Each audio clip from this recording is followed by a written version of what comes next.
as I said before, I'm from Wisconsin, and I really wanted to talk about the Brendan Dassey and Stephen Avery case, which you wrote a book about. Yeah. I'm about halfway through it, and I don't think the camera got it before, but we were talking, and it just makes me angry reading that, and I have to put the book down sometimes. Like, I find it easier to read about like 20th century genocide than it is to read sometimes books like that, where that sort of corruption gets rewarded within, I think you described it as an Alice in Wonderland justice system in Wisconsin.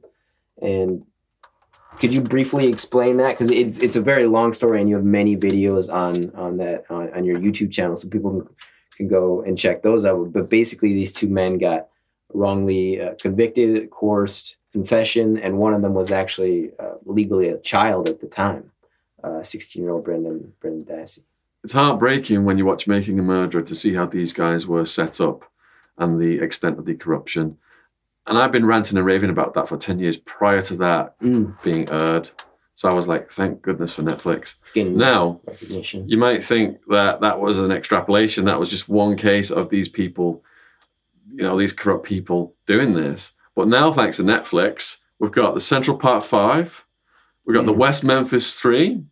We've got the confession tapes. We've got the Stir case. We can see this is happening over and over and over. And in my book, On Making a Murderer, each chapter is one of the methods that the prosecutors, the detectives, that law enforcement use, a strategy they use to frame innocent people. And it just breaks my heart that Brendan Dassey was taken out of his school, basically told if he confessed to a torture, rape, murder with Stephen Avery, he would be allowed to go home and watch WrestleMania. And when Brendan Dassey couldn't give the police the correct details, they said to him, well, what did you do to her head, Brendan? What did you and Stephen do to her head? They wanted him to say that he'd shot her in the head, the victim. And Brendan said, we cut her hair. No, Brendan, you didn't cut her. Oh, we punched her in the face. It's guess the answer, and Brendan fails the test of guess the answer. So the detective just says, no, Brendan, you didn't do any of those things. Just tell us who shot her in the head. Oh, Stephen shot her in the head. When that goes to trial, all the jury hears is that Brendan confessed that Stephen shot her in the head. They don't see all this other manipulation that comes before it.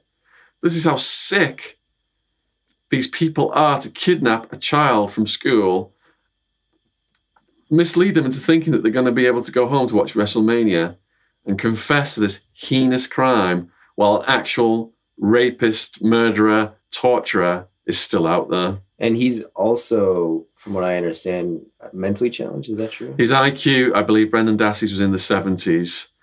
And there is not a shred of physical evidence that Brendan has committed any crime whatsoever. And in fact, he's such a peaceful, harmless person that in the prison system that he's been in now for over 10 years, if he was a violent person, he would have got some disciplinary tickets for having that nature. Brendan Dassey's disciplinary ticket in the prison system was for trading a ramen noodle soup. And people just trade things all day long in prison. That's someone just giving him a ticket for the hell of it. I have a friend who's he's a black gentleman. He's older than me, and he's gotten, I think, used to getting harassed by authorities at times. And he put it very poignantly, I think. He says they just see you as points, kind of like points to add up to improve their careers, essentially. And regardless of how they can accrue those points, they're going to do it, which I think was a good metaphor. What do you think? I woke up to this because in the county jail, my lawyer, Alan Simpson, he got Ray Krohn off death row, snaggletooth killer. He was a postman. He'd been at a bar. Waitress was found dead because he'd been at the bar late that night. They thought he'd done it. Now, there was a bite mark and there was DNA. His DNA didn't match. His teeth didn't match. State of Arizona paid an expert witness $50,000 to say that his teeth matched. It's so common now in America. It's called testy lying. They gave Ray $5,000 to defend himself and spent millions putting on this theatre show to show that he'd done it. If you've got $5,000 to defend yourself when you're in court, how are you going to compete against the millions of the state? You can't. Court's theatre, it's not facts. They get out these pictures of the victims and show the wounds and get the jury having this emotional reaction. And then they talk about the victims' family members and get the jury having another emotional reaction. And that's it. Then once they've got this emotional side of the brain taking over, they swing these juries to get guilt. And guilt came down. Ray had been with his mum that night. His mum almost had a heart attack in the courtroom. He was in hours of getting executed multiple times. Stays of execution coming in. My lawyer, Alan Simpson, sued the state of Arizona to release the DNA, didn't want to release it. It matched a predator who was in the prison system and he confessed to a murder and it could have been solved just like that. But they don't want to give these DNA tests to guys because if they're proven innocent, they have to pay millions in compensation to some of them. The careers of the prosecutors, they've built their careers on these convictions. So they would rather execute an innocent person than have their own careers unwind. That is state-sanctioned murder. There are bigger criminals in the justice system than there are in the prison system.